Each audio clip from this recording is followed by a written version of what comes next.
Medicine free ആയി ഒരു quality life lead ചെയ്യാൻ ഡയബറ്റീസ് ഉള്ള ആളുകൾക്ക് പറ്റുക എന്ന് പറഞ്ഞാൽ ഇറ്റ്സ് ട്രൂലി എ ബ്ലെസ്സിങ്. അതിന് സപ്പോർട്ടീവ് ആയിട്ടുള്ള പ്രൊഡക്റ്റ് ആണ് ഐകോഫി എന്ന് പറയുന്ന പ്രോഡക്റ്റ്. സോ എന്തുകൊണ്ടെന്ന് ചോദിച്ചു കഴിഞ്ഞാൽ diabetes is very dangerous. A silent killer ആണ് ഡയബറ്റീസ്. ഒരസുഖമല്ല, ഒരു കൂട്ടം അസുഖങ്ങളാണ് ഡയബറ്റീസ് എന്ന് പറയുന്നത്.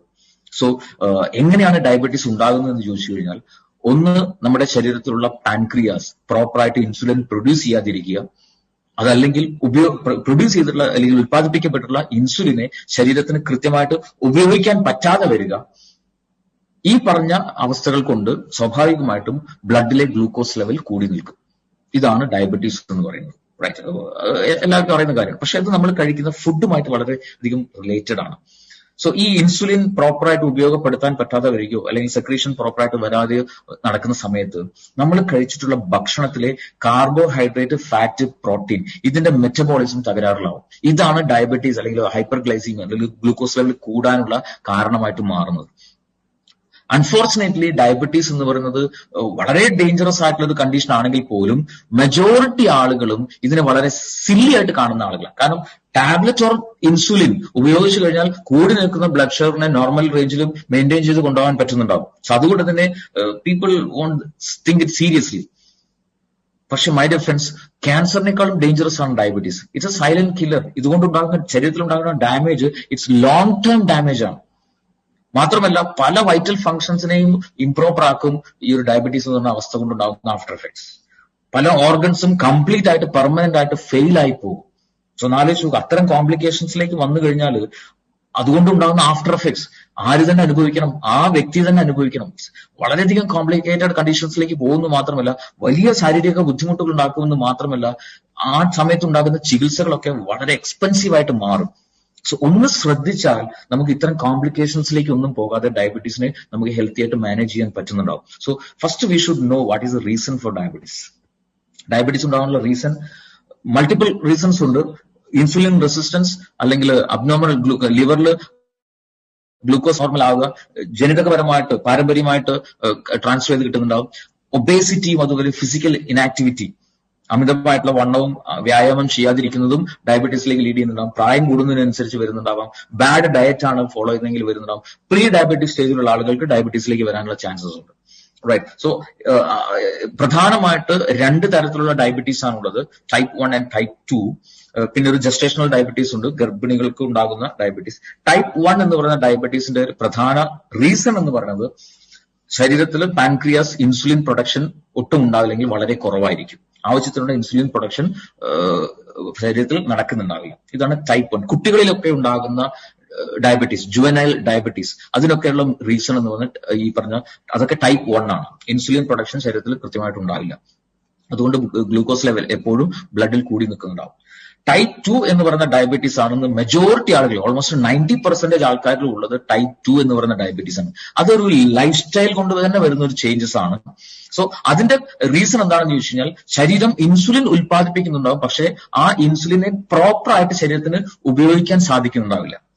ഇൻസുലിൻ റെസിസ്റ്റൻസ് സിൻഡ്രോം എക്സം എന്ന് അറിയപ്പെടുന്നുണ്ട് അത്. സോ ശരീരം തന്നെ ഇൻസുലിനെ റിജക്ട് ചെയ്യുന്നുണ്ടാവും.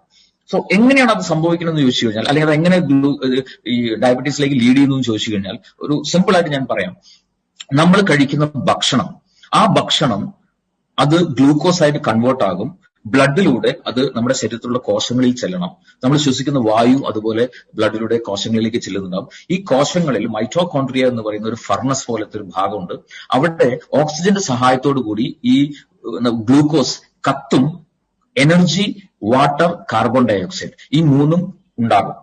കാർബൺ ഡയോക്സൈഡ് നമ്മൾ പുറത്തേക്ക് കളയും, എനർജിയും വാട്ടറും ശരീരം ഉപയോഗിക്കും. ഇതാണ് നോർമൽ പ്രൊസീജിയർ. റൈറ്റ്. ഇവിടെ ഇൻസുലിന്റെ റോൾ എന്താണെന്ന് ചോദിച്ചു കഴിഞ്ഞാൽ സിമ്പിൾ. നമ്മുടെ ശരീരത്തിലുള്ള ഒരു കോശം അതൊരു റൂമായിട്ട് സങ്കല്പിക്കുക. ആ റൂം ഡോർ ഉണ്ട്, അത് ലോക്ക് ചെയ്തിരിക്കുകയാണ്. താക്കോലും പൂട്ടും ഉപയോഗിച്ചിട്ട് ലോക്ക് ചെയ്തിരിക്കുകയാണ്. റൈറ്റ്. ഗ്ലൂക്കോസിനെ അകത്തേക്ക് കയറണമെങ്കിൽ ഈ ഡോർ തുറക്കണം. ഈ ഡോർ തുറക്കാനുള്ള താക്കോലാണ് ഇൻസുലിൻ. റൈറ്റ്. സോ ഗ്ലൂക്കോസ് ബ്ലഡിൽ വരുന്ന സമയത്ത് ആവശ്യത്തിനുള്ള ഇൻസുലിൻ പാൻക്രിയാസ് പ്രൊഡ്യൂസ് ചെയ്യുന്നുണ്ടാവും. ഈ ഇൻസുലിൻ അവിടെ ചെല്ലുന്നു. ഇൻസുലിനെ സ്വീകരിക്കുന്ന ഒരു ഭാഗമുണ്ട്, ഇൻസുലിൻ റിസപ്റ്റർ എന്ന് പറയുന്ന ഒരു ഭാഗം കോശങ്ങളിൽ ഉണ്ടാവും. അവിടെ ഇൻസുലിൻ എത്തുമ്പോൾ ഈ ഡോർ ഓപ്പൺ ആവും, ഗ്ലൂക്കോസ് അകത്തേക്ക് പോകും. Normal procedure. Right. So my dear friends, നമ്മൾ ചിന്തിച്ചു നോക്കുക, ചില സമയത്ത് നമ്മൾ ഈ താക്കോൽ ഉപയോഗിച്ച് പൂട്ട് തുറക്കുന്ന സമയത്ത് ആ ലോക്ക് ചിലപ്പോൾ പ്രോപ്പറായിട്ട് അത് തിരിക്കാൻ പറ്റില്ല, അല്ലെ? അതിന്റെ ഉള്ളിൽ എവിടെയോ സ്റ്റക്കായത് കാരണം നമുക്ക് താക്കോൽ ഉപയോഗിച്ച് അത് തുറക്കാൻ പറ്റില്ല, സ്റ്റക്കായിട്ടുണ്ടാവും. അങ്ങനെ തുറക്കാൻ പറ്റാത്തതുകൊണ്ട് തന്നെ ഡോർ ഓപ്പൺ ആവില്ല. എന്നതുപോലെ ഇൻസുലിൻ റിസപ്റ്റേഴ്സിന് എന്തെങ്കിലും ഡാമേജ് സംഭവിച്ചു കഴിഞ്ഞാൽ ഈ വന്ന ഇൻസുലിനെ ആ കോശം റിജക്ട് ചെയ്യും, റെസിസ്റ്റ് ചെയ്യും, തടഞ്ഞു നിർത്തും. അപ്പോൾ സ്വാഭാവികമായിട്ടും ഡോർ ഓപ്പൺ ആവില്ല, ഗ്ലൂക്കോസിന് അകത്ത് പോകാൻ പറ്റില്ല, അത്രയും ഗ്ലൂക്കോസ് ബ്ലഡിൽ കൂടി നിൽക്കും. ഇതാണ് ഇൻസുലിൻ റെസിസ്റ്റൻസ്. ഇതാണ് ടൈപ്പ് 2 എന്ന് പറയുന്ന ഡയബറ്റീസിന്റെ ഏറ്റവും പ്രധാനപ്പെട്ട റീസൺ, റൈറ്റ്? സോ അവിടെ നമ്മൾ യഥാർത്ഥത്തിൽ ആ ഇൻസുലിൻ റെസിസ്റ്റൻസിനെ റിപ്പയർ ചെയ്യുന്നത് കൂടെ അത്യാവശ്യമാണ്, റൈറ്റ്? സോ എവിടെയാണ് നമ്മുടെ ഐകോഫി എന്ന് പറയുന്ന പ്രൊഡക്റ്റിന്റെ ഒക്കെ റെലവൻസ് വരുന്നത്? സോ അതിലേക്ക് നമുക്ക് അതിനെക്കുറിച്ച് ഡീറ്റെയിൽ ആയിട്ട് നമുക്ക് പറയാം. സോ ഡയബറ്റീസ് ഒരു എന്താ പറയാ കൈപ്പേറിയ ഒരു സത്യമാണ്. ഇന്ത്യയിൽ ഡയബറ്റീസ് ഉള്ള ആളുകളുടെ തന്നെ വലിയ രീതിയിൽ കൂടിക്കൊണ്ടിരിക്കുന്ന ഡയബറ്റീസിന്റെ വേൾഡ് ക്യാപിറ്റൽ എന്നറിയപ്പെടുന്ന നമ്മുടെ രാജ്യമാണ്. കോടിക്കണക്കിന് രൂപ ഈ ഒരു മേഖലയിൽ ചികിത്സയ്ക്കും വേണ്ടിയൊക്കെ ചെലവഴിക്കുന്നു എന്ന് പറയുമ്പോൾ it's not a good news, right? It's not a good news. പക്ഷേ ഐകോഫി എന്ന് പറയുന്ന പ്രോഡക്റ്റ് ഉള്ളത് കൊണ്ട് തന്നെ it's a good news. Because we have a lot of കസ്റ്റമേഴ്സിലേക്ക് ആളുകളിലേക്ക് നമുക്ക് ഈ ഒരു ഐകോഫി എന്ന് പറയുന്ന പ്രോഡക്റ്റ് എത്തിക്കാനും പറ്റും. അതുവഴി അവരെ ഹെൽത്ത് ലെവലിലേക്ക് കൊണ്ടുവരാൻ സാധിക്കും. ബിസിനസ് പരമായിട്ട് നോക്കുകയാണെങ്കിൽ നമുക്ക് വലിയ രീതിയിലുള്ള ഒരു ബിസിനസ് ക്രിയേറ്റ് ചെയ്യാനും സാധിക്കുന്നുണ്ടാവും, റൈറ്റ്? സോ ഡയബറ്റീസ് നമുക്ക് എങ്ങനെയാണ് അറിയാൻ പറ്റുക? ബ്ലഡ് ഷുഗർ ചെക്ക് ചെയ്താൽ അറിയാൻ പറ്റുന്നുണ്ടാവും. പക്ഷെ മൈ ഡിയർ ഫ്രണ്ട്സ്, നമ്മളിവിടെ മനസ്സിലാക്കേണ്ട ഒരു പ്രധാനപ്പെട്ട കാര്യം, ഒരു സമയത്തുള്ള ബ്ലഡ് ഷുഗർ ലെവൽ ചെക്ക് ചെയ്തുകൊണ്ട് അയാൾ ഡയബറ്റിക് ആണെന്ന് ഒരിക്കലും പറയാൻ പറ്റില്ല. ഡയബറ്റീസ് ഉണ്ടോ എന്ന് ഫൈനലൈസ് ചെയ്യുന്നതിന് ഒരു ടെസ്റ്റ് ഉണ്ട്, HbA1c എന്ന് പറയുന്ന ഒരു ടെസ്റ്റ്. ആ ഒരു ടെസ്റ്റിലെ റിപ്പോർട്ട് അനുസരിച്ചാണ് അയാൾ ഡയബറ്റിക് ആണോ അല്ലയോ എന്ന് നമുക്ക് ഫൈനലൈസ് ചെയ്യാൻ പറ്റുക, റൈറ്റ്? പല ആളുകളും, മെജോറിറ്റി ആയിട്ടുള്ള പല ആളുകളും ഇന്ന് പ്രീ ഡയബറ്റിക് സ്റ്റേജിലാണ്. സോ പ്രീ ഡയബറ്റിക് സ്റ്റേജിൽ ശരീരം ചില സിംറ്റംസ് കാണിക്കും. ഈ 10 തരത്തിലുള്ള സിംറ്റംസ്. എപ്പോഴും വളരെയധികം ടയർഡ്നെസ് അനുഭവപ്പെടുക, ക്ഷീണം കൂടുക, ഫ്രീക്വന്റ് ആയിട്ട് യൂറിനേറ്റ് ചെയ്യപ്പെടുക, അല്ലെങ്കിൽ നല്ല വെയിറ്റ് ഉള്ള സഡൻ ആയിട്ട് വെയിറ്റ് ലോസ് സംഭവിക്കുക, ശരീരത്തിൽ എവിടെയെങ്കിലും മുറിവുണ്ടായി കഴിഞ്ഞാൽ അത് ഉണങ്ങാതെ ഇങ്ങനെ പഴുത്തു നിൽക്കുക, എപ്പോഴും വിശപ്പനുണ്ടാകും, ഫുഡ് കഴിച്ചൊരു അരമണിക്കൂറിനാകുമ്പോഴേക്കും വീണ്ടും വിശക്കുക, അത് ഡയബറ്റീസിനുള്ള ഒരു സിംറ്റമാണ്. അത് സെക്ഷൽ ആയിട്ടുള്ള കാര്യങ്ങളോട് താല്പര്യം കുറയുക, കണ്ണിന്റെ കാഴ്ച മങ്ങുക, സ്ത്രീകളെ സംബന്ധിച്ചിടത്തോളം വജൈനൽ ഏരിയയിൽ ഫ്രീക്വന്റ് ആയിട്ടുള്ള ഇൻഫെക്ഷൻസ് ഉണ്ടാകുക, കൈകാലുകളുടെ വെള്ളയിൽ ഒരു ടിങ്ക്ലിംഗ് പോലെ ഒരു ഇക്കിപ്പെടുന്ന പോലെ അസ്വസ്ഥത അനുഭവപ്പെടുക, വലിയ രീതിയിലുള്ള ദാഹം, വെള്ളം എത്ര കുടിച്ചാലും വീണ്ടും വീണ്ടും ദാഹം അനുഭവപ്പെടുക. ഈ പറഞ്ഞ 10 സിംറ്റംസിൽ ഏതെങ്കിലും ഫ്രീക്വന്റ് ആയിട്ട് വരുന്നുണ്ടെങ്കിൽ there is possibility four diabetes വരാനുള്ള ചാൻസസ് വളരെ കൂടുതലാണ്. അത് വന്ന ശേഷമല്ല ട്രീറ്റ് ചെയ്യേണ്ടത്. കാരണം ഡയബറ്റീസ് കൊണ്ടുണ്ടാകുന്ന കോംപ്ലിക്കേഷൻസ് ഇറ്റ്സ് വെരി ഡേഞ്ചറസ്. കാരണം ഈ ഷുഗർ ലെവൽ കൂടിയിട്ടുള്ള ബ്ലഡാണ് എൻറ്റയർ ബോഡിയിലും ട്രാവൽ ചെയ്യുന്നത്. അതുകൊണ്ട് തന്നെ ഹെഡ് ടു ടോ എല്ലാ അവയവങ്ങളെയും ഇത് അഫക്ട് ചെയ്യും, എൻറ്റയർ ഓർഗൻസിനെ അത് അഫക്ട് ചെയ്യുന്നുണ്ടാവും. സോ ഡയബറ്റീസ് ഉള്ള ഒരു വ്യക്തി ഡയബറ്റീസ് കൊണ്ടല്ല മരണപ്പെടുക, അതിന്റെ ആഫ്റ്റർ എഫക്ട്സ് ആയിട്ടുണ്ടാകുന്ന ഈ കോംപ്ലിക്കേഷൻസ് മൂലമാണ് ആള് മരണപ്പെടുന്നുണ്ടാവുക. മരുന്ന് ഉപയോഗിച്ചാലും ഉപയോഗിച്ചില്ലെങ്കിലും ഈ കോംപ്ലിക്കേഷൻസ് ശരീരത്തിൽ ഉണ്ടാകുന്നുണ്ടാവും. സോ ഡെഫിനറ്റ്ലി മെഡിസിൻസ് ഒഴിവാക്കിയിട്ട് ഒരു പ്രിവെൻഷനോട് കൂടി ഈ കോംപ്ലിക്കേഷൻസ് ആഫ്റ്റർ എഫക്ട്സിനൊക്കെ പ്രിവെന്റ് ചെയ്തുകൊണ്ട് നമുക്ക് അതിനെ മാനേജ് ചെയ്യേണ്ടത് വളരെ വളരെ അത്യാവശ്യമാണ്. ഇവിടെയാണ് ഐകോഫിയുടെ റെലവൻസ്. കാരണം ഡയബറ്റീസ് ഉള്ള ആളുകൾ ഉപയോഗിക്കുന്ന മെഡിസിൻസിലൂടെ ഉണ്ടാകുന്ന ഒരേ ഒരു ബെനിഫിറ്റ് എന്ന് പറഞ്ഞാൽ കൂടി നിൽക്കുന്ന ബ്ലഡ് ഷുഗറിനെ ഒരു ബാലൻസ് ചെയ്ത് കൊണ്ടുപോകാൻ പറ്റുമെന്ന് മാത്രമേ ഉള്ളൂ. ഈ ആഫ്റ്റർ എഫക്ട്സിനെ പ്രിവെന്റ് ചെയ്യാൻ പറ്റില്ല. Here comes iCoffee. ഐകോഫിയിലെ മെയിൻ ഇൻഗ്രീഡിയന്റ് യാതൊരു സംശയമില്ല, ഇന്ന് ചരക സംഹിതയിൽ, ആയുർവേദത്തിന്റെ അടിസ്ഥാന ഗ്രന്ഥമായ ചരക സംഹിതയിൽ നൂറ്റാണ്ടുകൾക്ക് മുമ്പ് എഴുതപ്പെട്ടിട്ടുള്ള കാര്യമാണ് മധുമേഹ അഥവാ പ്രമേഹം എന്ന് പറഞ്ഞ അവസ്ഥയ്ക്ക് ഏറ്റവും നല്ല നാച്ചുറൽ റെമഡി ഇറ്റ്സ് സലേഷ്യ, ഏകനായകം. ഈ ഏകനായകത്തിൽ നിന്നും ഷുഗറിനെ ബാലൻസ് ചെയ്യാൻ സപ്പോർട്ട് ചെയ്യുന്ന സാൽസിറ്റാൾ എന്ന് പറയുന്ന പേറ്റന്റഡ് ആയിട്ടുള്ള മോളിക്യൂൾ സെപ്പറേറ്റ് ചെയ്തെടുത്തു. ആ ഏകനായകം പ്രധാന ഇൻഗ്രീഡിയന്റ് ആയിക്കൊണ്ട് ഇന്ന് ലോകത്ത് അവൈലബിൾ ആയിട്ടുള്ള ഒരേ ഒരു ഹെർബൽ കോഫിയാണ് ഐകോഫി. ഇത് ഡയബറ്റീസിനെ വളരെ ഹെൽത്തി ലെവലിൽ മാനേജ് ചെയ്യാനായിട്ട് സപ്പോർട്ട് ചെയ്യുന്നുണ്ടാവും. ഒപ്പം ഇതിനകത്തുള്ള മറ്റു ഇൻഗ്രീഡിയൻസ്, ഒന്ന് കൂർഗ് റിജിൽ നിന്നുള്ള റോസ്റ്റഡ് കോഫി ബീൻ ഇതിനകത്ത് ഉപയോഗിക്കുന്നു. അതുപോലെ കൗഹേജ് അഥവാ വെൽവെറ്റ് ബീൻ, നായ്ക്കുരണം എന്ന് പറയുന്ന ആ ഔഷധ സസ്യത്തിൽ നിന്ന് മോളിക്യൂൾസും ഇതിനകത്ത് ആഡ് ചെയ്തിട്ടുണ്ട്. So life long regular coffee ആയിട്ട് ഐ കോഫി ഒരാൾക്ക് ഉപയോഗിക്കാം. കാരണം ഇതിനകത്ത് ഉള്ള ഒരു പ്രോസസ്സ് ഒരു 40 ഡിഗ്രിയിൽ ഒരു സ്ലോ റോസ്റ്റിംഗിലൂടെയാണ് കോഫി എടുക്കുന്നത്. സോ അങ്ങനെ ചെയ്യുന്ന സമയത്ത് കഫീൻ കംപ്ലീറ്റ് ആയിട്ട് ഒഴിവാക്കാൻ കമ്പനിക്ക് സാധിക്കുന്നു. കഫീൻ ഇല്ലാത്ത കോഫിയാണ് ഐ കോഫി. സോ അതുകൊണ്ട് തന്നെ അത് ലൈഫ് ലോങ് റെഗുലർ ആയിട്ട് ഏതൊരാൾക്കും ഉപയോഗിക്കാം. ഈവൻ ഹോമിയോ മെഡിസിൻസ് ഉപയോഗിക്കുന്ന ആളുകൾക്ക് പോലും ധൈര്യമായിട്ട് ഐ കോഫി ഉപയോഗിക്കാം. കാരണം ഹോമിയോ മെഡിസിൻസ് ഉപയോഗിക്കുന്ന ആളുകളെ സംബന്ധിച്ചിടത്തോളം ഹോമിയോ മെഡിസിൻസിൽ നോർമലി കഫീൻ ഉണ്ടാവും. അവർക്ക് കോഫി കഴിക്കരുതെന്ന് ഡോക്ടേഴ്സ് പ്രത്യേകമായിട്ട് പറയുന്നുണ്ടാവും.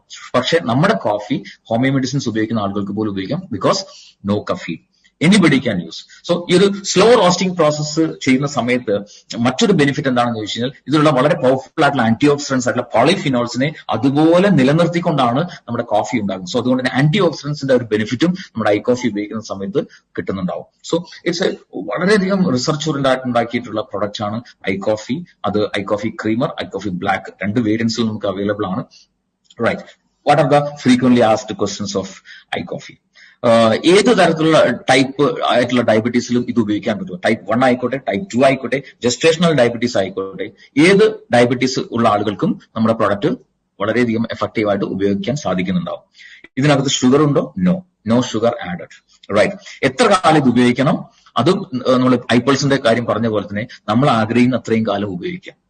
റൈറ്റ്, സോ റെഗുലർ ആയിട്ട് നമ്മൾ ഉപയോഗിക്കുകയാണെങ്കിൽ അത്രയും കാലം നമുക്ക് ഒരു ക്വാളിറ്റി ലൈഫ് ലീഡ് ചെയ്യാൻ സാധിക്കുന്നുണ്ടാവും. മെഡിസിൻ ഒക്കെ ഫ്രീ ആയിട്ടുള്ള ഒരു ക്വാളിറ്റി ലൈഫിലേക്ക് വരാൻ സാധിക്കുന്നുണ്ടാവും.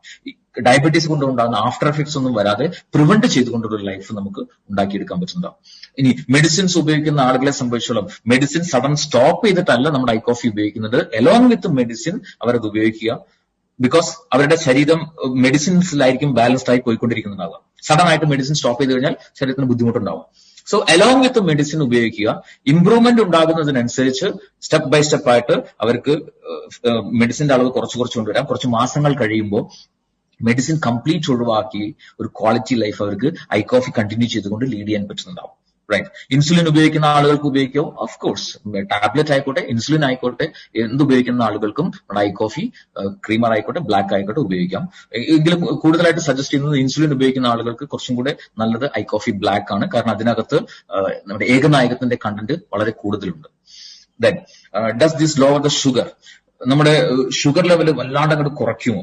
ഒരിക്കലുമില്ല. ഇതെപ്പോഴും ഹെൽത്തി ലെവലിൽ ഷുഗറിനെ മാനേജ് ചെയ്യാനായിട്ടാണ് സപ്പോർട്ട് ചെയ്യുന്നത്. ഒരു റെഗുലേറ്റിംഗ് പ്രോസസ് ആണ് ഇവിടെ ചെയ്യുന്നുണ്ടാവുക. ആവശ്യത്തിന് ഗ്ലൂക്കോസിനെ ബ്ലഡിലേക്ക് വിടുന്ന ഒരു റെഗുലേറ്റിംഗ് പ്രോസസ്സ് ഇവിടെ ചെയ്യുന്നത് കൊണ്ട് തന്നെ എപ്പോഴും ഹെൽത്തി ലെവലിൽ ബ്ലഡ് ഷുഗറിനെ മെയിൻറ്റെയിൻ ചെയ്യാൻ സാധിക്കും. സോ അതുകൊണ്ട് തന്നെ ഡയബറ്റീസ് ഉള്ള ആളുകൾക്ക് ഈ പ്രൊഡക്റ്റ് ഉപയോഗിക്കാം. അതുപോലെ തന്നെ ലോ ഷുഗർ ഉള്ള പ്രോബ്ലം ഉള്ള ആളുകൾക്കും നമ്മുടെ കോഫി ഉപയോഗിക്കാം. ഇനി ഡയബറ്റീസ് ഇല്ലാത്ത ആളുകൾക്ക്, പ്രീ ഡയബറ്റീസ് സ്റ്റേജിലുള്ള ആളുകൾക്കും ഡയബറ്റീസ് ഇല്ലാത്ത നോർമൽ ആളുകൾക്കും ഐ കോഫി എന്ന് പറയുന്ന പ്രൊഡക്റ്റ് വളരെ സേഫ് ആയിട്ട് ഉപയോഗിക്കാൻ പറ്റും. ഏതൊരാൾക്കും ഉപയോഗിക്കാൻ പറ്റുന്ന പ്രൊഡക്റ്റ് ആണ് ഐ കോഫി എന്ന് പറയുന്ന പ്രൊഡക്റ്റ്. സോ ഇവിടെ ശ്രദ്ധിക്കേണ്ട ഏറ്റവും പ്രധാനപ്പെട്ട കാര്യം how to prepare this coffee. എങ്ങനെയാണ് കോഫി ഉണ്ടാക്കേണ്ടത് എന്നുള്ളത് മാത്രമാണ് ഏറ്റവും പ്രധാനമായിട്ട് ശ്രദ്ധിക്കേണ്ടത്. റൈറ്റ്, സോ ഡയബറ്റീസിന് മെഡിസിൻസ് ഉപയോഗിക്കുന്ന ആളുകളെ സംബന്ധിച്ചോളം ഒരു ദിവസം രാവിലെയും വൈകുന്നേരവും ഓരോ സാഷെ ഉപയോഗിക്കണം. പ്രീ ഡയബറ്റിക് സ്റ്റേജിലുള്ള ആളുകളെ സംബന്ധിച്ചോളം ഒരു സാഷെ ഒരു ദിവസം എന്ന രീതിയിൽ പോലും ഉപയോഗിച്ചാൽ മതി.